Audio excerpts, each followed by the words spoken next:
Hej gutter. For at gøre det for den intro. Hej gutter. I dag skal vi lave en ny effekt, skråstreg cover en ny effekt i Danish Effects.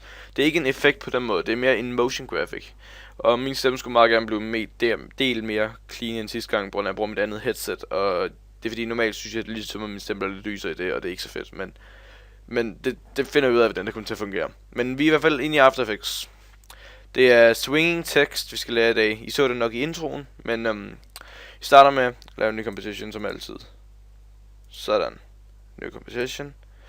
Der kan vi godt bare lave en fuld HD, fordi at vi leger ikke rundt på den måde. Så laver vi den 19 sekunder måske. Ja, det er godt med dig. Nå. Vi laver den bare 10 sekunder, det er i orden. Sådan. I kender det. I kender rutinen. Så ser vi lige, vi fætter den lige. Så starter vi med at lave en baggrund. Vi højreklikker ned i det her blank area ting her. Og new, så laver vi en ny solid. Den kalder vi BG for background. Ligesom vi gjorde sidste gang. Make comp size. Og farven er fuldkommen lige meget, fordi vi bruger ramp bagefter. Okay. Som sidste gang bruger vi ramp igen. Create en ramp. Sådan der. Og farverne. Det her, vi skal være lidt seje i det. Så skal vi tage en, jeg tror jeg tager sådan en lidt, vanilla color her. Og så sætter scatteren op, ligesom sidste gang. Altså den der smoothness, hvis man kan sige det på den måde. Og skal vi bytte om på dem? Ja, lad os bytte om på dem. Så har vi en fin baggrund. Så starter vi med at lave noget tekst. Det siger vi new, og så tekst. Der kan vi så skrive, altså for mig starter det med at være meget stort, men det er sådan en ting, som altid går lidt galt ved mig. Okay, vi skriver swinging. Nej, det var alligevel sikkert det forkert. Nå. Vi kalder det awesome. Awesome. Og så kalder vi det awesome tutorial. Eller sådan lidt den stil. Ja. Awesomeness. Sådan. Så det første jeg skal gøre, det er at tage den ind til 3D. Hvis I ikke har de her selections, som vi brugte til motion blur sidste gang, så skal I bare klikke F4, så vidt jeg husker. Ja, F4, så får I dem frem. Så skal I klikke på den her lille, eller under den her lille firkantede klods, 3D layer allows, menu layer, hvad er det nu? Pis. Men i hvert fald, klik på den, så bliver den 3D. Det kan I allerede se, når I klikker på den. Så hvis I skal, hvis I går ud af den der, så kan I se, der er sådan en sådan 3D ting. I starter med at gå ned på den, og så A for anchor point, ligesom vi også gjorde sidste gang. Og så skal jeg lige manipulere det sådan, at anchor pointet, det står lige her i toppen, sådan. Og så tager vi lige noget position, og tager den ind på midten. Og der kan vi faktisk bruge noget, som jeg ikke viste sidste gang. Det er Elegant, som vi kan åbne med det her window, ligesom sidste gang. Der kan jeg vælge den i midten her. Shit. Okay, man kommer ikke i midten med 3D layers, det er noget fis. Nå. Så gør vi det bare sådan efter øjet, det er ikke så vigtigt, at det er 100% perfekt. Så vil vi godt scale det lidt op, det må godt være lidt større, sådan. Position igen. I kan lige sådan sætte det til, hvor den skal sådan være, når den ligesom er udfoldet, og ikke er sådan svunget ned. Sådan, det ser da meget godt ud. Så går vi over i Effects og Presets, så tager vi en Drop Shadow, og trækker over på vores tekst, eller ned på vores tekst layer, som ligesom giver den her lille shadow ting, som vi godt kan give lidt softness. Det ser rimelig fedt ud. Det giver ligesom sådan lige den der, tredimensionelle effekt, eller hvor det sådan som fedter lidt bedre ind i det hele. Men vi kan godt zoome lidt ind, hvis det er det. Så altså lige et lille pro-tip her. Hold space inde, så kommer I ind i jeres, hånd ting, så I sådan kan trække rundt. Og så når I slipper den igen, så er I bare normal. Og så altså når I har den der hånd på, så trækker I ikke tingene rundt, så trækker I bare sådan vinklen, man kigger på rundt. Starter med at klikke R for rotation, og så kommer der en masse ting frem. X rotation, Y rotation, Z rotation og orientation. Men vi skal kun pille ved orientation. Vi kan lige starte med at gå et halvt sekund i videoen. Så sætter vi i keyframe ved orientation, trækker den måske lidt frem, og så laver vi ellers bare, tager vi den på første her orientation, indtil den står sådan, at man stort set ikke kan se den. Altså godt og vel 100 grader. Så kan I se sådan standard. Så svinger den sådan ned. Vi går lige ud her i vores tekst, holder shift ned og klikker på T, så får I opacity med os. Den kan I godt sætte på 0. Så går jeg et lille bitte stykke ind her, og så sætter vi ind på 100. Det er bare sådan, så vi ved, at vi ikke kan se den deroppe, sådan. Men det her, det ser jo meget kedeligt ud, fordi det er jo bare standard. Der er ikke rigtig noget fedt der. Så det kan vi godt, den her, den kan vi godt sætte lidt ned, sådan at den ryger lidt fremad. Så et lille stykke frem igen. Så måske lidt for meget tilbage. Så fremad igen. Og så sætter vi den bare på 0 igen.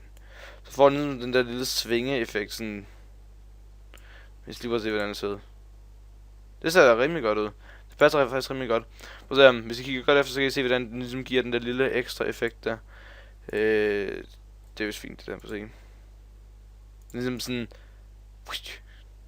Og det er altså rimelig fedt til intro og sådan noget her. Så har vi et layer, faktisk allerede klar. I kan godt lige sætte den motion blur på, altså med motion blur og motion blur for sidste gang. Giver ligesom lige den der lille bitte effekt der. Så. Genialt. Men vi skal have lagt nogle flere layers på, for ellers ser det rimelig kedeligt ud. I starter med at tage jeres, layer, hold kontrol nede og duplicate det. Så tager I position, dragger lige ned under den.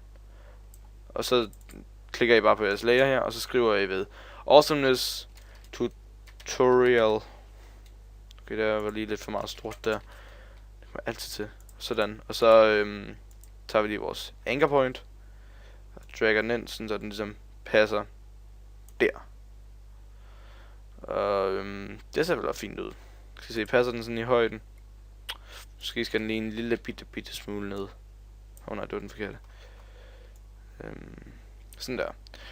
Så tager I og går ind under rotation, den der orientation, shift T, og så tager I alle keyframesene, og så lige dragger den en lille bitte smule frem her. Sådan at den ligesom, sådan, den her svinger ned først, og så svinger den her ned. Og så for lige at gøre det lidt mere sexy. Så tager I den her tutorial, den tager I og parent herover til awesomeness. Det viser, så svinger den sådan i samme, ting som tutorial. Lol, okay, der er måske lige lidt keyframe fail her. Kan jeg lige klikke på det sidste keyframe, og så lige ændre det til 0, sådan. Og nu er der så sket et eller andet med position, så den kan vi godt lige sætte lidt ned. Sådan. Så kan jeg se, den ligesom, den sådan, så folder den sådan, den hopper sådan med, hvis man siger det på den måde. I kan lige prøve at se det en gang.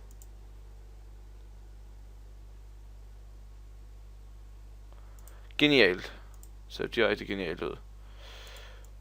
Jeg tænker måske lidt, at, keyframes, når vi går lige ind i rotation igen, og opacity, der er måske lidt mellem dem her. Jeg kan godt lige sætte lidt mere mellemrum mellem, sådan, så det bliver sådan lidt mere.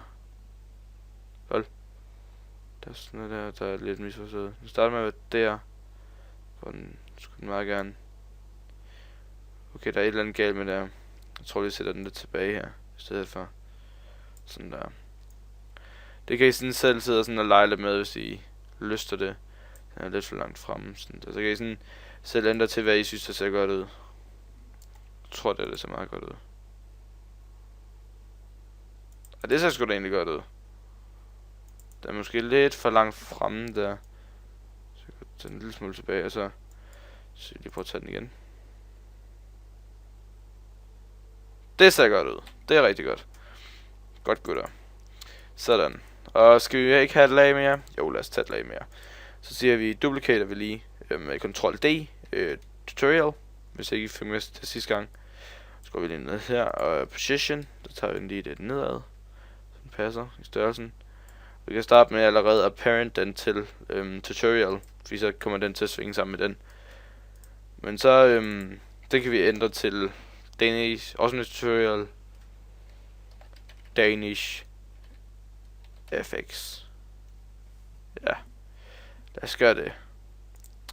Og så siger vi lige A for anchor point. Jeg håber snart, I kan begynde at huske de her, shortcuts her, fordi det kan være rimelig godt. Så går I ind i R for orientation, eller rotation, og så shift T igen for rotation, og tager den lige lidt frem. Og jo, jeg ved godt, min computer er langsom, det er flot. Så skal vi prøve at se, sætter den lige sådan lige langsom. Okay, det ser fint ud. Prøv lige.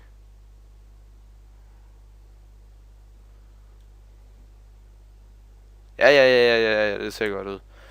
Men jeg tror lige, vi tager den her tutorial og tager den lidt ned. Det er ligesom, om den er sådan lidt for tæt på. Så skal vi lige prøve at se, hvad vi har lavet.